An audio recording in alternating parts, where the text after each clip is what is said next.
Assalamualaikum warahmatullahi wabarakatuh. Qala Syekh Musannif rahimahullahu ta'ala wa nafa'ana wa iyyakum bi'ulumihi fid darain amin ya rabbal alamin.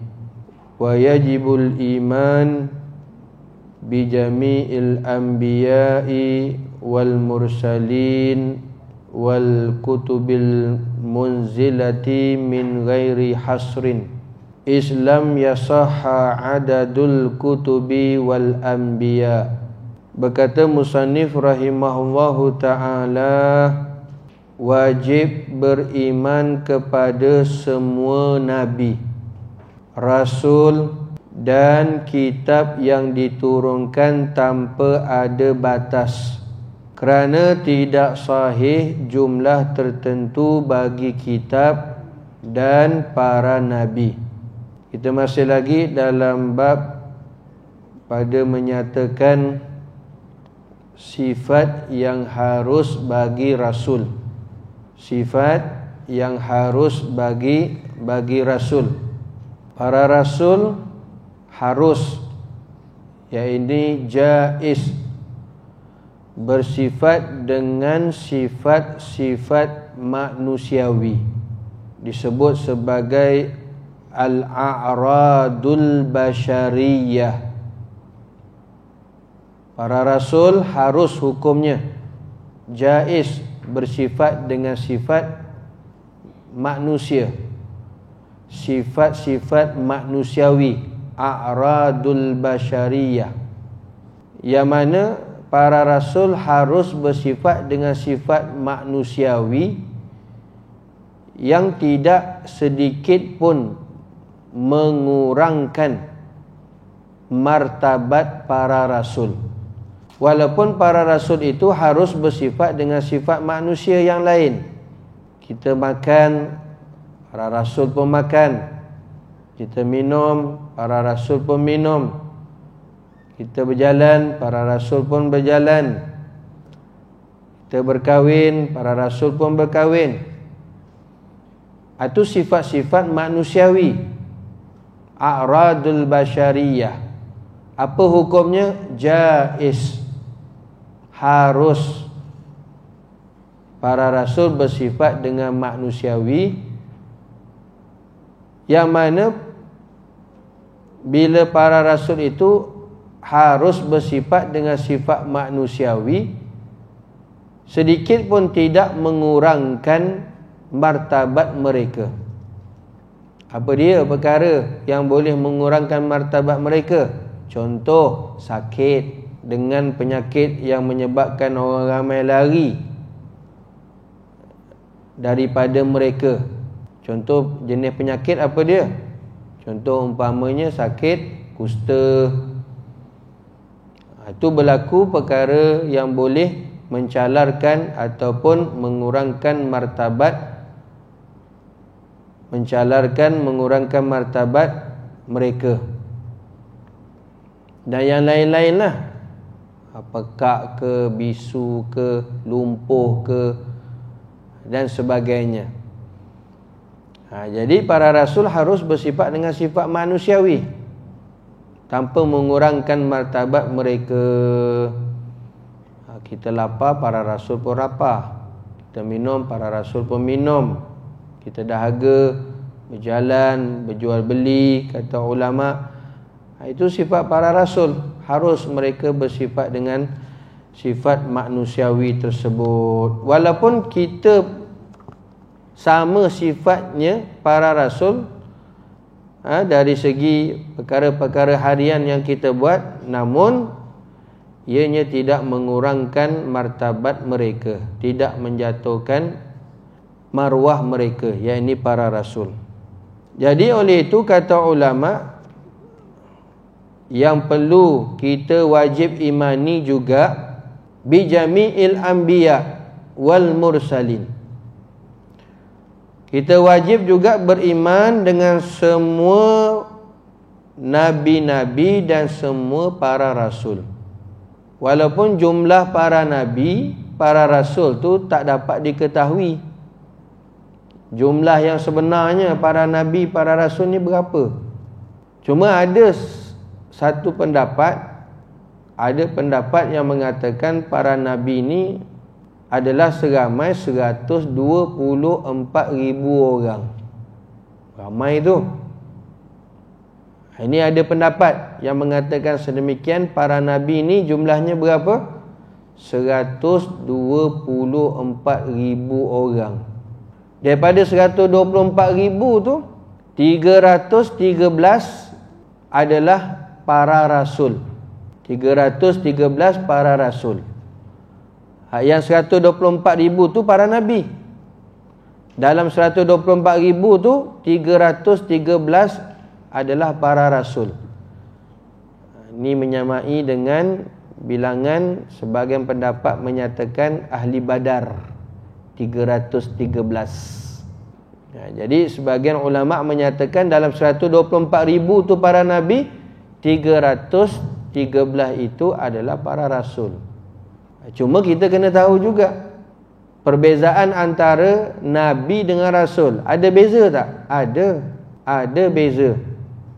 Rasul itu kata ulama seorang laki-laki pilihan Allah Ta'ala, yang mana Allah Ta'ala berikan wahyu kepada mereka.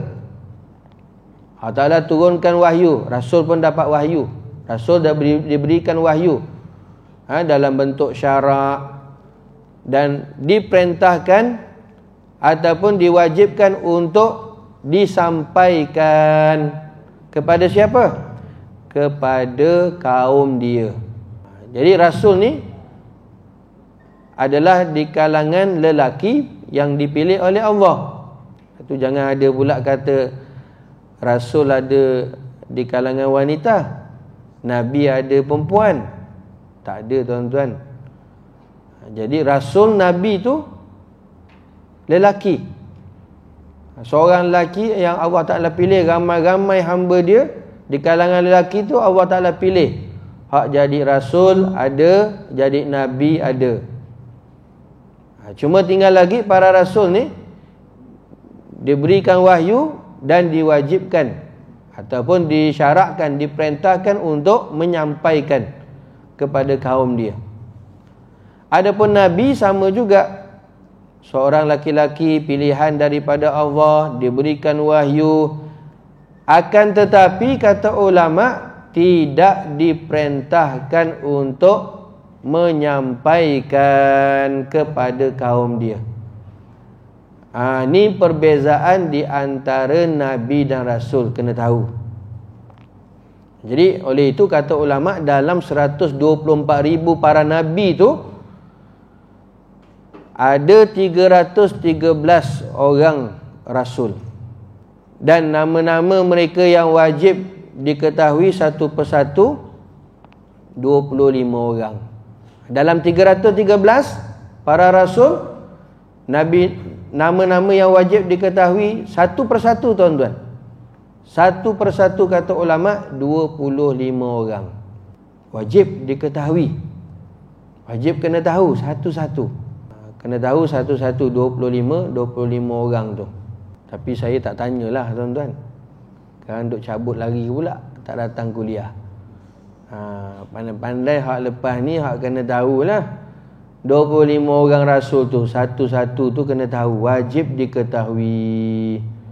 Daripada Nabi Adam alaihi salam, Nabi Idris alaihi salam, Nabi Nuh alaihi salam, Nabi Hud alaihi salam, Nabi Saleh, Nabi Ibrahim, Nabi Lut, Nabi Ismail, Nabi Ishaq, Nabi Yaqub, Nabi Yusuf, Nabi Ayub, Nabi Syuaib, apa lagi?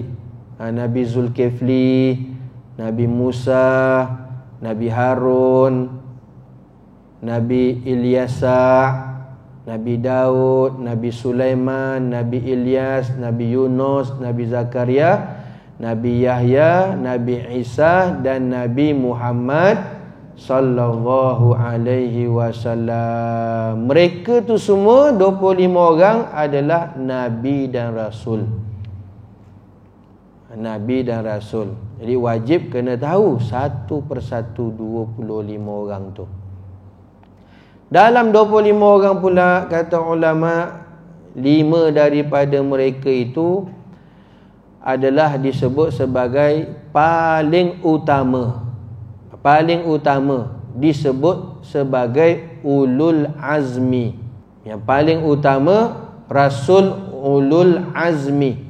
Apa makna Rasul ulul azmi ni?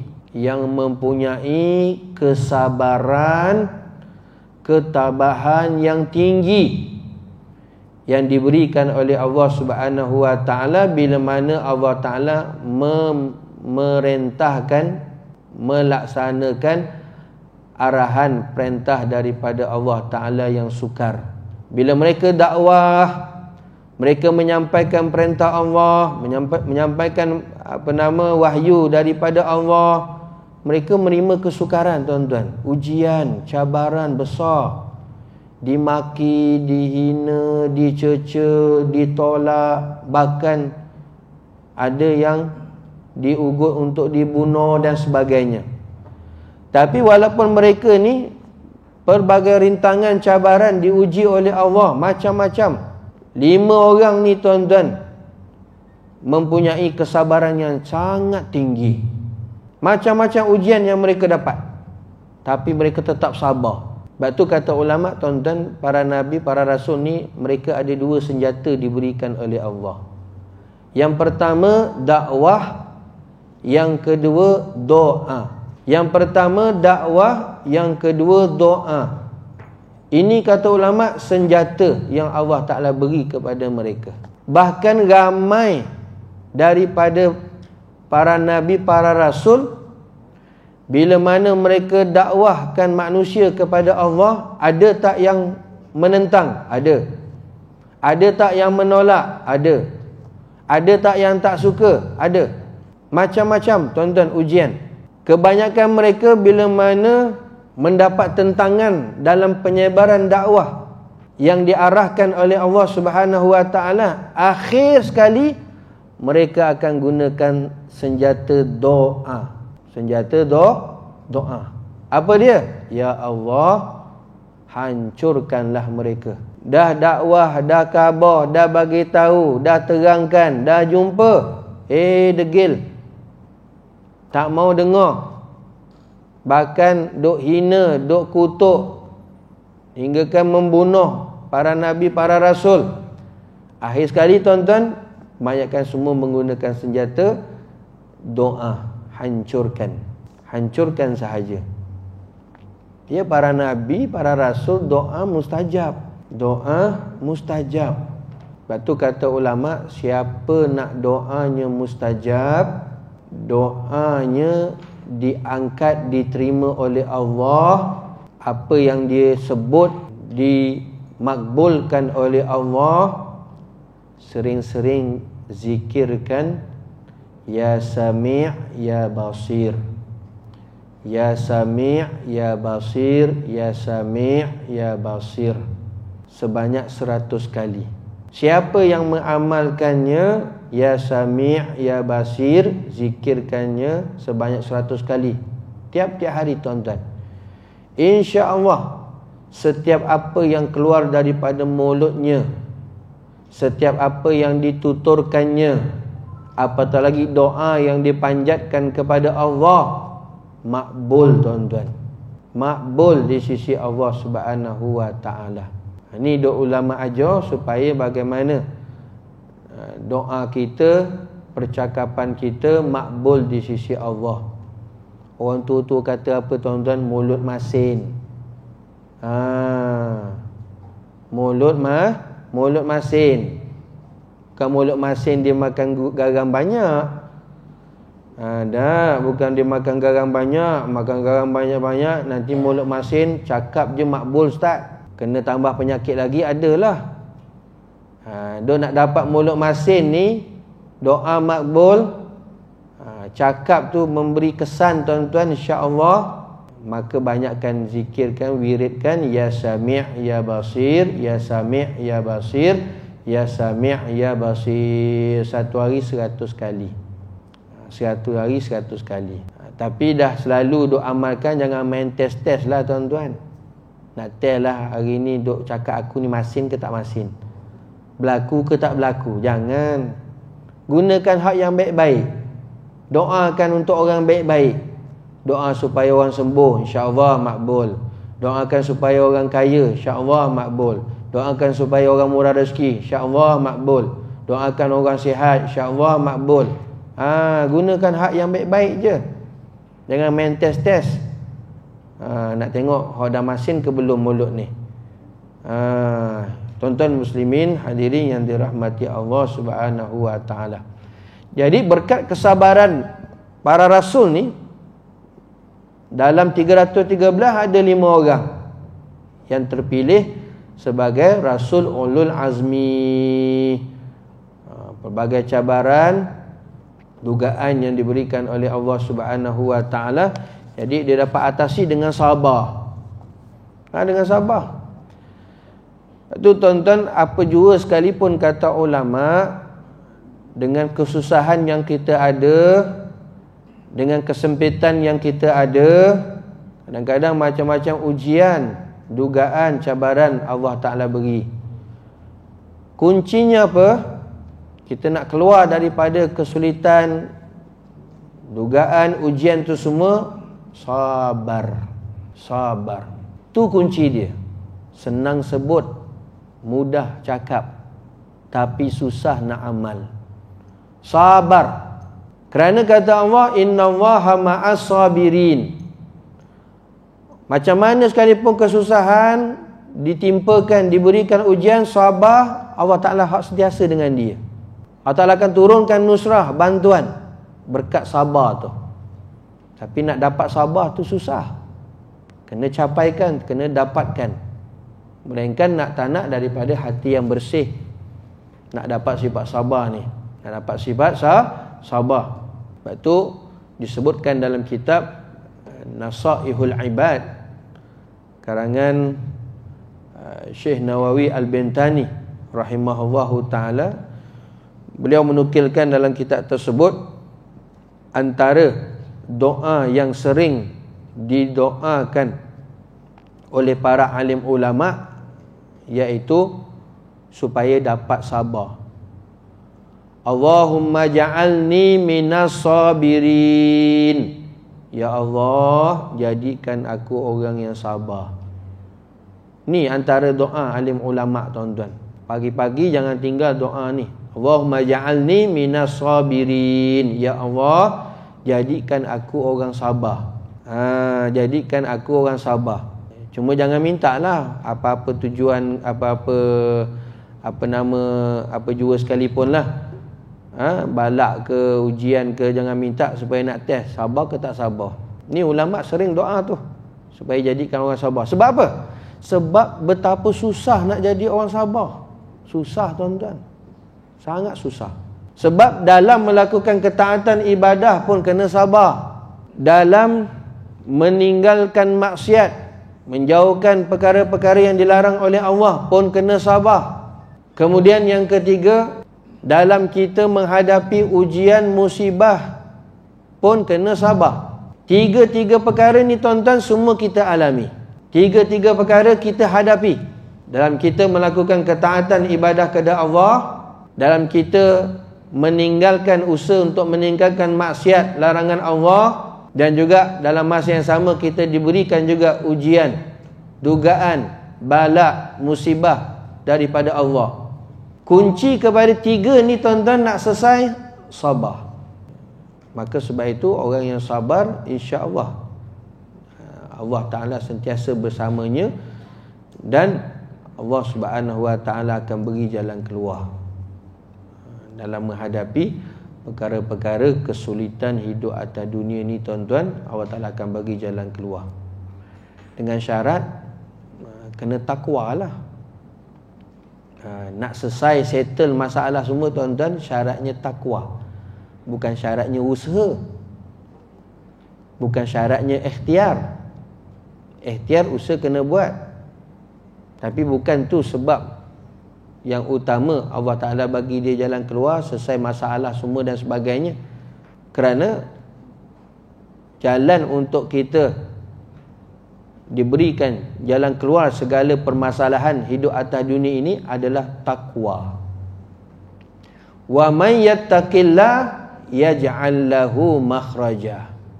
Allah Ta'ala tak sebut wa man kasaba, siapa yang usaha, siapa yang ikhtiar, yaj'al lahu makhraja, Allah Ta'ala bagi jalan keluar. Tak.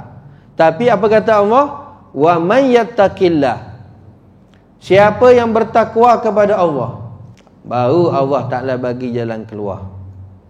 Apa juga sekalipun masalah yang kita hadapi, tuan-tuan, ada je exitnya, ada je jalan keluar Allah Ta'ala bagi. Yang penting takwa.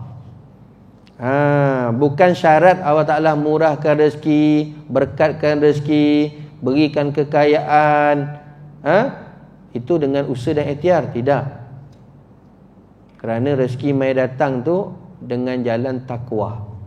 Wa may yattaqillah yaj'al lahu makhraja wa yarzuq min haitsu la yahtasib. Bila dia takwa, barulah Allah Ta'ala bagi rezeki melimpah ruah dengan tanpa disangka-sangka. Tanpa disangka-sangka oleh dia, tanpa usaha penat lelah lah, tuan-tuan. Jalannya adalah takwa kepada Allah Subhanahu wa Ta'ala. Tuan-tuan muslimin hadirin yang dirahmati Allah. Jadi kalau kita dapat ambil ibrah daripada 5 orang para nabi, para rasul ni yang diberikan julukan ulul azmi dengan sebab kesabaran yang tinggi, maka nampak dinaikkan, ditinggikan darajat oleh Allah Subhanahu wa Ta'ala. Dalam ramai-ramai itu 313, Allah Ta'ala pilih 5 daripada mereka, diberikan ketinggian darjat daripada yang lain dengan sebab sabarnya. Dengan sebab sabar. Yang pertama siapa? Nabi Muhammad sallallahu alaihi wasallam. Yang kedua Nabi Ibrahim alaihi salam. Yang ketiga Nabi Musa alaihi salam. Yang keempat Nabi Isa alaihi salam. Yang kelima Nabi Nuh alaihi salam. Ini 5 nabi ni diberi pangkat ulul azmi.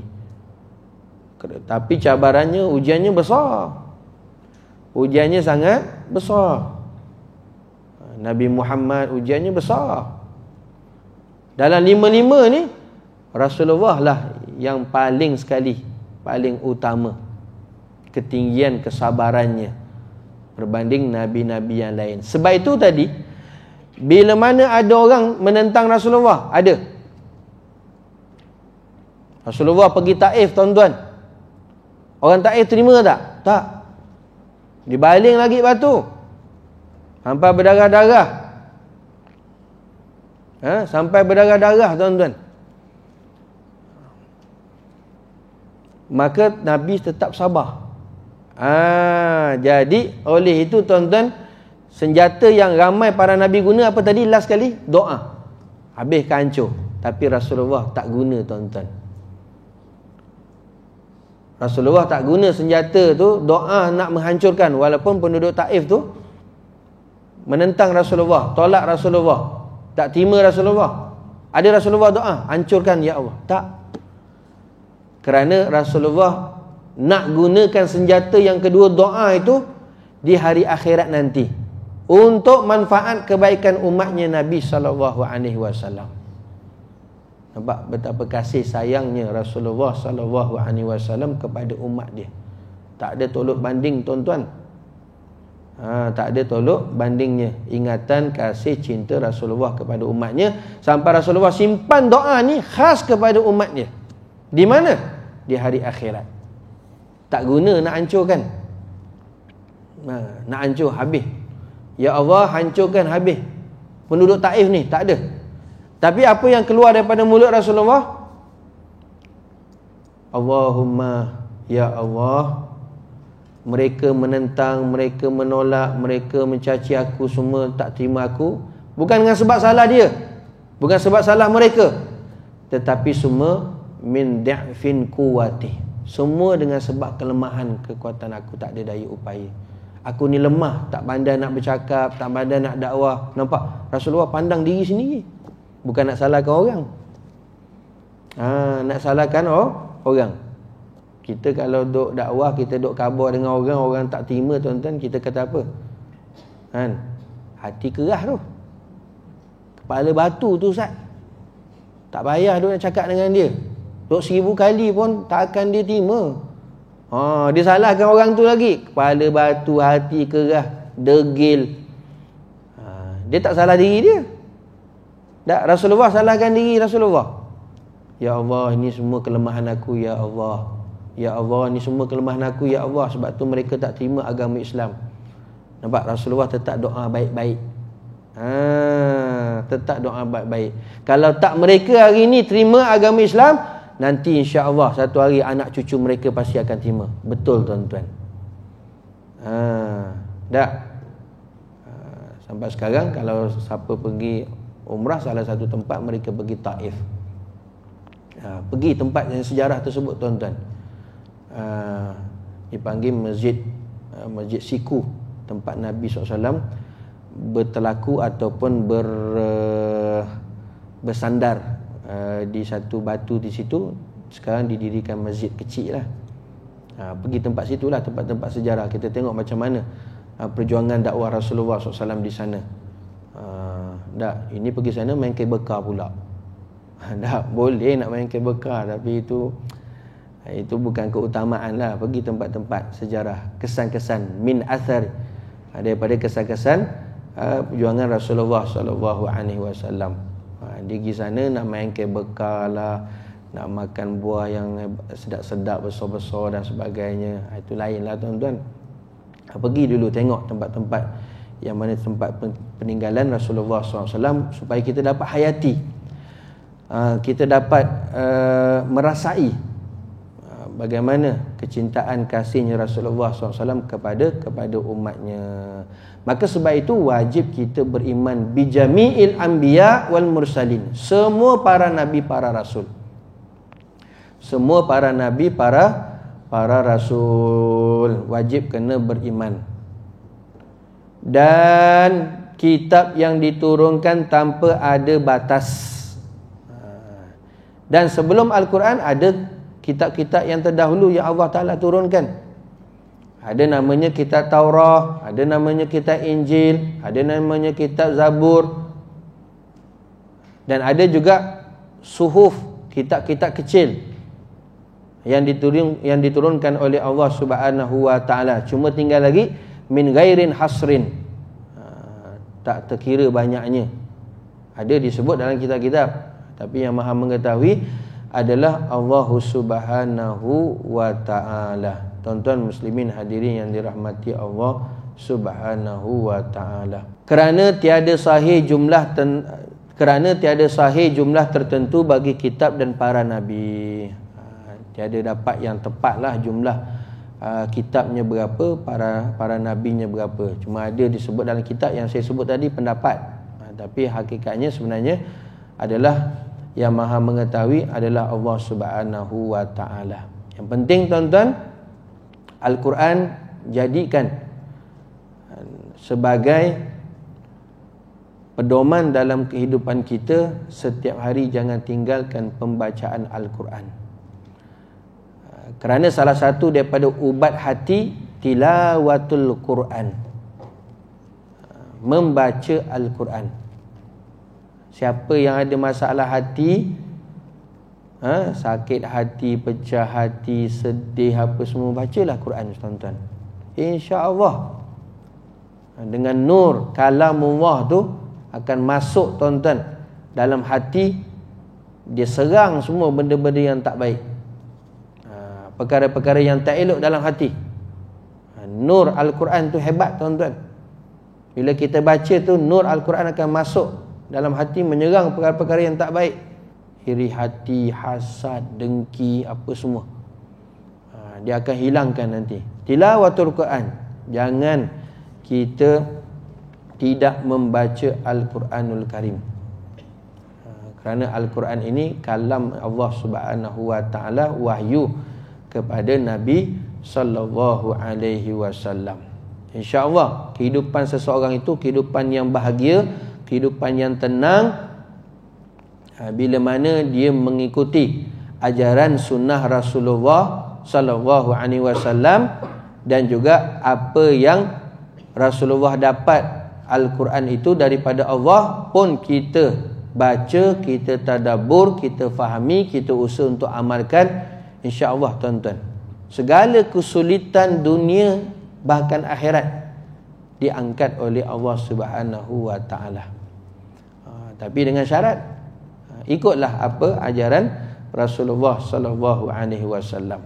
Tak rugi tuan-tuan, para nabi, para rasul, termasuklah Rasulullah sallallahu alaihi wasallam yang diberikan Al-Quran kepada Rasulullah itu, insya-Allah kalau duk pegang, amalkan, ikut apa yang disarankan oleh Rasulullah SAW, dunia ni walaupun tempat bermasalah, dia tak akan membebankan kita, dia tidak akan menyulitkan kita, tak terasa kesempitan dunia, apatah lagi na'udzubillah kita minta jauh untuk dapat kesempitan akhirat.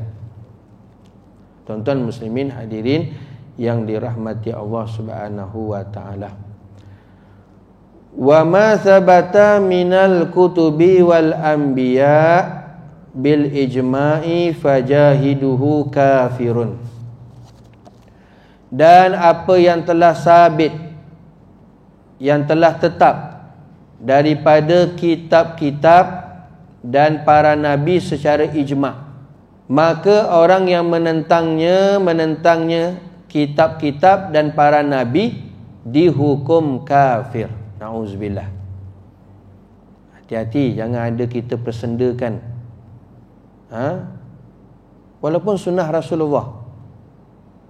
Hati-hati, kadang-kadang kita tak mampu nak dapat amalkan sunnah-sunnah Rasulullah, tapi jangan sampai kita cerca, jangan sampai kita sindir, jangan sampai kita hina sunnah Rasulullah sallallahu alaihi wasallam. Artinya kalau macam itu dia sudah menentang Rasulullah sallallahu alaihi wasallam secara tak sedar. Secara tak sedar. Ini apa ni pakai serban ni? Terkatuk kepala ni.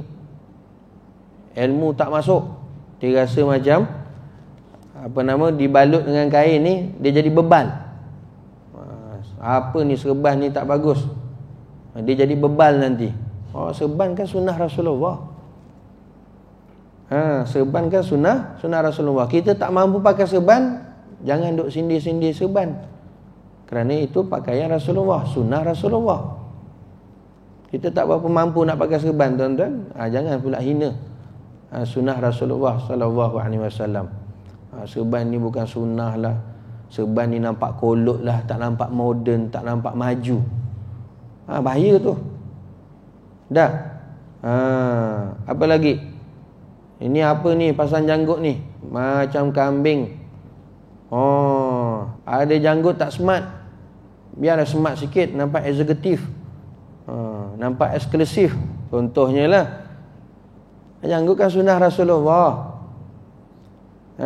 Janggut tu sunnah Rasulullah sallallahu alaihi wasallam. Bahkan kata ulama, sebanyak mana bulu janggut yang ada pada dia, yang dia berjanggut itu, sebanyak itulah bidadari yang ada pada dia. Waktu Rasulullah sallallahu alaihi wasallam satu hari dia tengok ada seorang sahabat janggut tak banyak.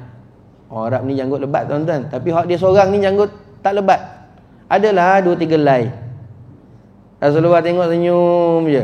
Yang dia pula tengok, dah apa kena pula Rasulullah tengok aku senyum ni. Apa duk salah aku ni? Ada benda yang koyak ke, baju tak betul ke dan sebagainya. Rasulullah senyum je. Bila ditanya tuan-tuan, rupanya Rasulullah senyum, Rasulullah nampak bidadari bergayut dekat janggut dia yang 2-3 helai tersebut. Allah. Bidadari bergayut. Marah Mak Haji. Mak Haji tak ada bergayut. Jangan duk marah pula, jealous. Rasulullah senyum tengok ada bidadari. Sunnah. Tapi kalau tak dapat amal, jangan sampai kita mencerca, menghina, memperli. Kerana ada kaitan dengan diri Rasulullah. Bahaya. Sangat-sangat bahaya. Ini apa ni pakai sugi ni? Ya Allah. Pengotor. Kayu sugi dipakainya. Tak bersih ke tak bersih ni? Gelilah. Nampak? Bahaya tu tuan-tuan. Sugi adalah sunnah Rasulullah sallallahu alaihi wasallam. Bahkan sahabat bila satu perang diminta cek apa masalah, duk asyik kalah saja. Cek tuan-tuan, salah satunya duk tinggalkan sugi. Duk tinggalkan sugi. Sebab besar tu, nampak kecil. Sebab tu jangan pandang remeh, pandang enteng, pandang kecil tentang sunnah Rasulullah. Sunnah Rasulullah ni hak semua besar-besar. Hebat-hebat. Yang sampai kita kalau tak dapat buat, diam saja tuan-tuan. Itu lebih salim, lebih selamat. Daripada berkata-kata, nampak akan kesalahannya, kejahilannya. Bahkan na'uzubillah, orang yang menentang, tolak Al-Quran, kitab-kitab terdahulu, bahkan para nabi secara ijma', maka dihukumkan sebagai kafir. Sebagai kafir. Dan banyak lagi lah tuan-tuan. Sunnah-sunnah Nabi SAW. Kena perhati betul-betul. Kena berhati betul-betul. Dah. Tuan-tuan muslimin hadirin yang dirahmati Allah. Dan berkata musannif rahimahullahu ta'ala, wa anna sayyidana wa nabiyyana wa maulana Muhammadan sallallahu alaihi wasallam khatamul nabiyyin wal mursalin wa annahu afdalul khalqi ajma'in bil ijma' mursalun ilal janni wal ins wa fil malaikah khilafun wa annal qur'ana bita'yini munazzalun alaihi. Wajib juga beriman bahawa sesungguhnya penghulu kita, Nabi kita, Tuan kita Muhammad sallallahu alaihi wasallam adalah penutup para Nabi dan Rasul. Nampak tuan-tuan? Para ulama' mereka bukan terus sebut saja nama, tapi sebut dulu pangkat darajat Rasulullah ni sebagai mentakzimkan, memuliakan Rasulullah. Rasulullah ni sebagai apa? Sayyiduna, penghulu kita. Penghulu kita. Jangan sebut Muhammad je, beralas sikit. Tanda kita takzimkan, memuliakan, mengagungkan Rasulullah. Rasulullah ni apa? Sayyiduna, penghulu kita. Lepas tu apa kata Rasulullah? Ana sayyidu li bani Adam wala fakhra. Aku penghulu bagi anak cucu Adam sampai hari kiamat. Wala fakhra, sikit pun aku tak bangga, kata Rasulullah. Ana sayyid, aku penghulu. Rasulullah penghulu. Sebab tu bila sebut Rasulullah, sebut dulu Sayyiduna Rasulullah SAW, Sayyiduna Muhammad sallallahu alaihi wasallam, Nabi Muhammad sallallahu alaihi wasallam. Sebut pangkat. Tanda kita mengagungkan, memuliakan baginda Nabi sallallahu alaihi wasallam. Kalau satu orang doktor tu kita tak panggil doktor, tuan-tuan marah tak dia?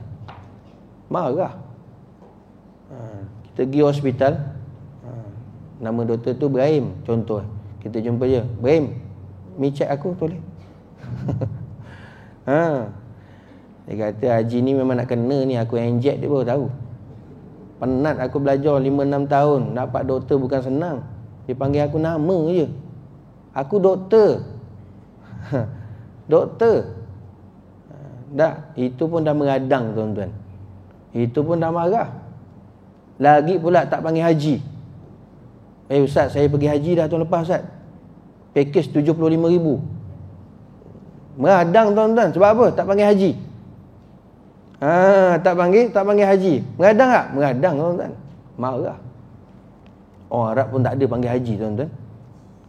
Sepanjang kami duk ngaji kat negara Arab tu, tak ada pun sebut haji. Walaupun dia 2-3 kali pergi haji, tak ada panggil haji. Nabi Muhammad pergi haji tak? Pergi. Haji Muhammad. Kita je orang Melayu dia tak. Tapi tak jadi masalah. Tapi kalau hak tak panggil tu, janganlah kecil hati, meradang. Lagi pula itu haji, belum lagi datuk, belum lagi datin. Lagi mengadang tuan-tuan. Sebab itu orang biasa, manusia. Habis kalau dia pergi haji 3-4 kali, takkan nak sebut Haji Ibrahim. Haji juga satu saja. Kita sebagai takrim, sebagai hak muliakan dia, panggillah Haji Ismail, Haji Ibrahim, Haji Ahmad dan sebagainya. Tuan-tuan muslimin hadirin yang dirahmati Allah. Ni pun kita nak dekat dengan musim haji. Ramai orang dapat pergi haji. Dalam masa yang sama, ramai juga orang tak dapat pergi haji. Dah ada ramai. Itu tuan-tuan, kata ulama, jangan kita berpegang kepada yang zahiriah semata-mata. Doalah banyak pada Allah. Mudah-mudahan Allah Ta'ala pilih kita dapat pergi haji, dapat pergi umrah.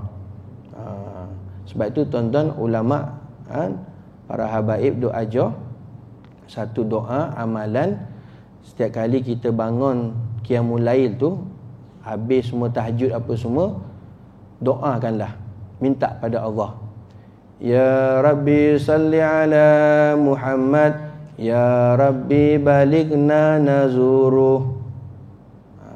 Baca doa tu banyak-banyak. Siapa nak pergi haji, nak pergi umrah, baca doa tu setiap kali habis tahajud apa semua, ulang-ulang 10 kali pun tak apa. Ya Rabbi salli ala Muhammad, ya Rabbi balighna nazuru. Ya Rabbi salli ala Muhammad, ya Rabbi balighna nazuru. Ya Rabbi salli ala Muhammad, ya Rabbi balighna nazuru. Ya Rabbi salli ala Muhammad, ya Allah, selawat ataupun merahmati Rasulullah sallallahu alaihi wasallam. Ya Allah, balighna nazuru, sampaikan kami untuk dapat ziarah Rasulullah. Siapa yang dapat ziarah Rasulullah, insya-Allah dia akan dapat ziarah Baitullah. Sama ada dia dapat mengerjakan umrah ataupun haji. Lepas tu baca paling tidak satu hari 10 kali tuan-tuan. Ya Rabbi salli ala Muhammad, ya Rabbi balighna nazuru. Ya Rabbi salli ala Muhammad, ya Rabbi balighna nazuru. Alhamdulillah, mujarab tuan-tuan. Ramai duk amalkan, alhamdulillah. Walaupun dia tu tuan-tuan tengok dari segi asbab duit, tak ada. Tak ada duit, orang susah. Alhamdulillah, dia dapat pergi tuan-tuan. Dia dapat pergi. Bila tanya pakai duit mana ni Ji? Tak ada duit Ustaz, saya mana ada duit. Tapi nampak, Allah Ta'ala pilih. Tapi kena doa lah, minta lah pada Allah Ta'ala. Ni tuan-tuan, siapa nak pergi, amalkan doa ni, amalkan amalan ni. Setiap kali tahajud jangan tinggal. Ya Rabbi salli ala Muhammad, ya Rabbi balighna nazuruh. Tuan-tuan muslimin hadirin yang dirahmati Allah. Jadi kata ulama di sini bahawa Rasulullah ni penghulu kita. Wa nabiyana, dan juga Rasulullah ni adalah nabi kita. Wa maulana, dan juga tuan kita. Nabi Muhammad sallallahu alaihi wasallam khatamun nabiyyin wal mursalin, adalah penutup bagi para nabi, para rasul. Ana khatimun nabiyyin, kata Rasulullah, aku penutup bagi segala nabi. La nabiyya ba'di, tidak ada lagi nabi selepas daripada aku. Jadi tak adalah satu orang kalau dia ngaku jadi nabi ke, dia tu ngaku jadi rasul ke, tak adalah. Sebab Rasulullah lah penutup bagi segala nabi ataupun bagi segala rasul. Betul Allah Ta'ala berfirman dalam surah Al-Ahzab, ma kana Muhammadun aba ahadim min rijalikum walakin Rasulullah wa khataman nabiyyin. Dan bukanlah Nabi Muhammad itu, yakni dengan sebab ada anak angkatnya, menjadi bapa yang sebenar bagi seseorang dari orang lelaki kamu, tetapi baginda adalah Rasulullah dan penutup bagi para nabi. Penutup bagi para nabi. Ini kita kena meyakini. Dan sesungguhnya baginda adalah sebaik-baik makhluk keseluruhannya secara ijma'. Kalau siapa dia kata dia lah orang yang paling baik, tak tuan-tuan, Rasulullah lah orang yang paling baik. Kalau kata dia lah orang yang paling salih, Rasulullah lah orang paling salih. Kalau dia kata dia lah orang paling tawaduk, Rasulullah lah orang yang paling tawaduk.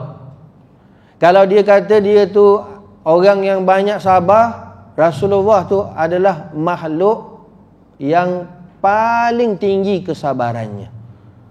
Tiada sesuatu sekalipun yang dapat mengatasi Rasulullah sallallahu alaihi wasallam. Kalau dia kata dia tu banyak harta, Rasulullah SAW tu paling kaya. Kaya yang sebenar adalah kaya hati, bukan kaya fizikal, kaya yang zahiriah. Jadi Rasulullah SAW adalah afdalul khalqi, sebaik-baik makhluk yang diciptakan, yang dijadikan oleh Allah Subhanahu wa taala. Sebaik-baik makhluk.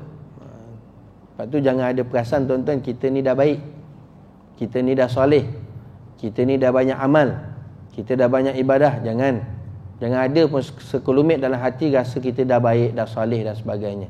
Belum lagi tuan-tuan.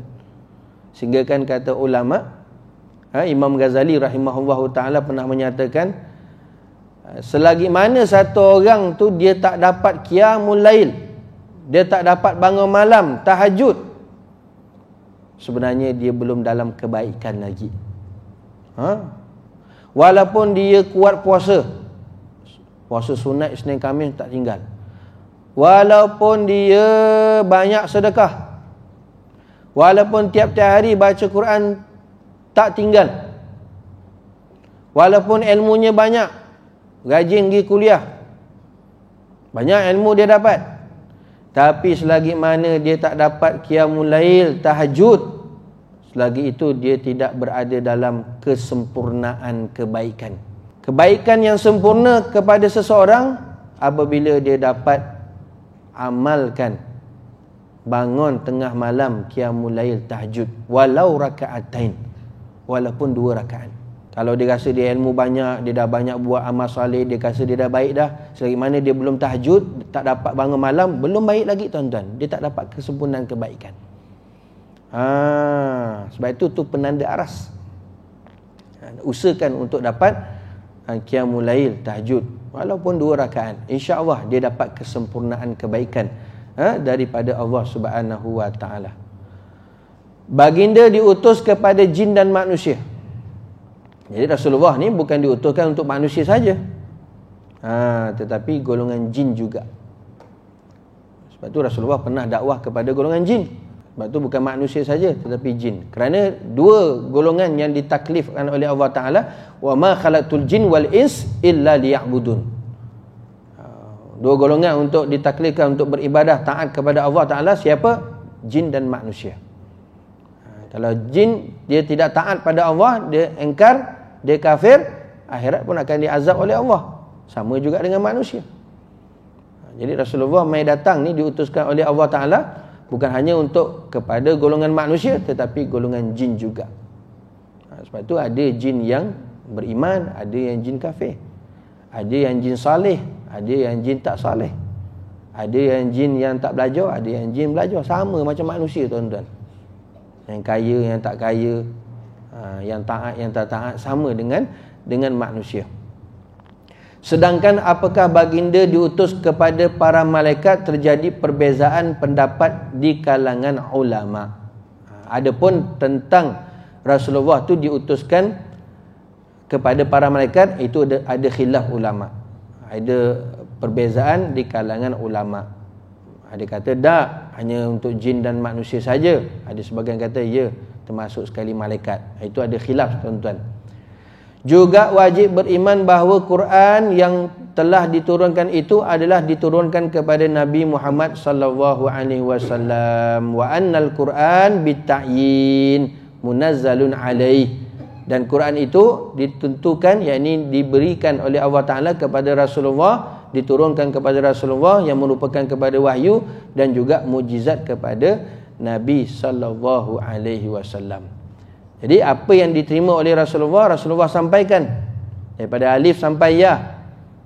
Segala isi kandungan Al-Quran itu disampaikan kepada Rasulullah dan Rasulullah sampaikan kepada umatnya, supaya menjadi dustur. Quran ni sebagai dustur, perlembagaan, panduan di dalam kehidupan manusia, supaya bagaimana manusia ni hidup dalam keadaan yang diredai, yang dirahmati oleh Allah Subhanahu wa taala. Panduannya mana? Al-Quran yang diturunkan kepada Nabi Muhammad sallallahu alaihi wasallam. Tuan-tuan muslimin hadirin yang dirahmati Allah. Jadi kesimpulannya dalam kita bicara berkenaan sifat yang harus bagi para rasul, para nabi, ini perlu kita mengetahuinya. Bukan hanya sifat yang wajib saja ataupun dan juga sifat yang mustahil, dan juga kita tahu apa sifat-sifat yang harus bagi para rasul yang mana mereka mempunyai sifat manusiawi, a'radul basyariyah, seperti mana kita juga. Cuma tinggal lagi tidaklah mengurangkan, menjatuhkan martabat mereka, tetap juga di kalangan pilihan yang dipilih oleh Allah Subhanahu wa taala. Jadi kalau para rasul makan, kita pun makan. Kalau para rasul tu tak makan, tuan-tuan, nyanyi juga kita. Macam mana nak ikut sunnah Rasulullah? Contoh Rasulullah tak makan. Oh, kita payah ni tak makan. Rasulullah tak tidur, payah juga tak tidur. Jadi Rasulullah tu makan, Rasulullah tu tidur, Rasulullah tu berjalan. Jadi kita, apa yang kita buat pun dapat mencontohi macam mana Rasulullah tu makan, macam mana Rasulullah minum, macam mana Rasulullah berjalan. Kita dapat buat, dapat amal, itu pun berpahala. Sebab apa? Ada kaitan dengan Rasulullah. Sebab itu kata ulama, tuan-tuan, dalam kehidupan kita nak dapat rahmat daripada Allah, nak dapat keberkatan kehidupan kita daripada Allah, jangan kita tidak ada link dengan Rasulullah. Jangan sesuatu perkara yang kita lakukan tak ada link, tak ada hubungan dengan Rasulullah. Kena setiap sekali gerak-geri kita, perbuatan kita, amalan kita mesti dihubungkan dengan Rasulullah. Linkkan dengan Rasulullah. Macam mana? Kita hidupkan sunnah Rasulullah, artinya kita berhubung, kita link dengan Rasulullah sallallahu alaihi wasallam. Insya-Allah barakah. Insya-Allah kehidupan kita kehidupan yang dirahmati oleh Allah Subhanahu wa taala. Tuan-tuan muslimin hadirin yang dirahmati Allah, mudah-mudahan bertambah iman kuat kita kepada Allah, bertambah kukuh iman kita juga kepada para rasul, termasuk Rasulullah sallallahu alaihi wasallam, dan bertambah kasih cinta kita kepada Allah dan juga Nabi Muhammad sallallahu alaihi wasallam. Mudah-mudahan diberikan kita kekuatan untuk banyakkan amal saleh, ibadah kepada Allah, dan juga menghidupkan sunnah Nabi sallallahu alaihi wasallam. Insya-Allah akhirat nanti akan dapat bersama-sama dengan Rasulullah sallallahu alaihi wasallam. Allahumma amin, amin ya rabbal alamin. Mudah-mudahan dapat amal dan sampaikan serta bermanfaat. Wabillahi taufiq wal hidayah. Wassalamualaikum warahmatullahi wabarakatuh.